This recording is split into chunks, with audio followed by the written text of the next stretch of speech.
this film destigmatizes mental illness. Which is needed. Really needed, yeah. And one of the reasons it's legitimate is because the director is bipolar.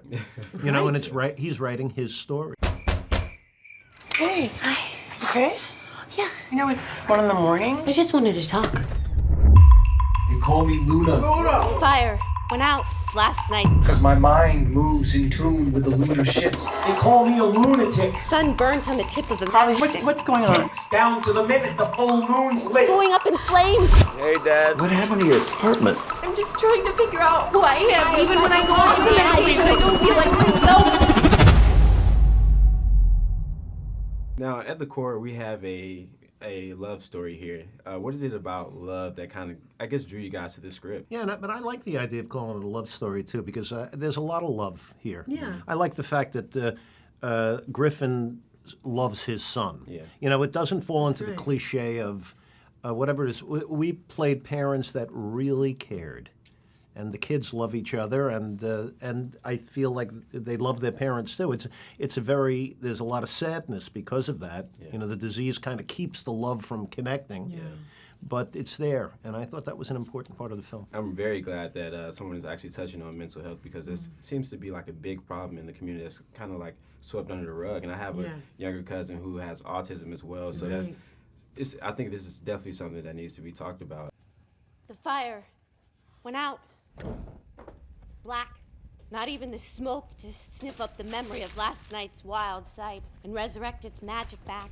Sun burnt on the tip of a matchstick with one flick of God's finger as all eternal blows out. And though now my lips like vicious flint with thrilled flicks and going up in flames as my spirit threads. Dead away my brains like stretching of wings. Wildfires rising high in my eyes so wild.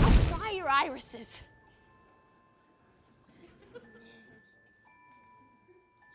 When I read this script, I was really excited about the honesty that was on the page, and these characters felt very real, very authentic. And I always think a love story in a movie really works. Like, I think there should be a love story in every movie. And when I met with our director, I realized that it was based on his experiences in his own life, which furthered my knowledge of bipolar and inspired me to take on what has been the most challenging role I've ever done. You know, if they signed up for a dating website, you know, and they put down mentally ill, it's not like they're going to attract a whole lot of people saying, "Oh, that's my soulmate," right? Maybe this is a chance for them to have a real relationship. What was your focus for changing the title from Mania Days to Touch with Fire?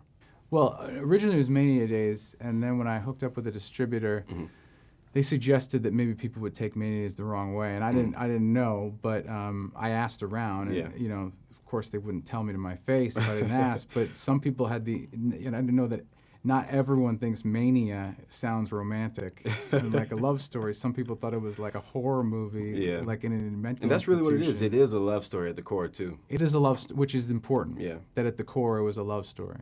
And Touch with Fire, it's because Touch with Fire was after scraping through a whole bunch of books about this thing that you're given a label, that every single one of those labels is a human defect, an illness, and every single book is a medical book.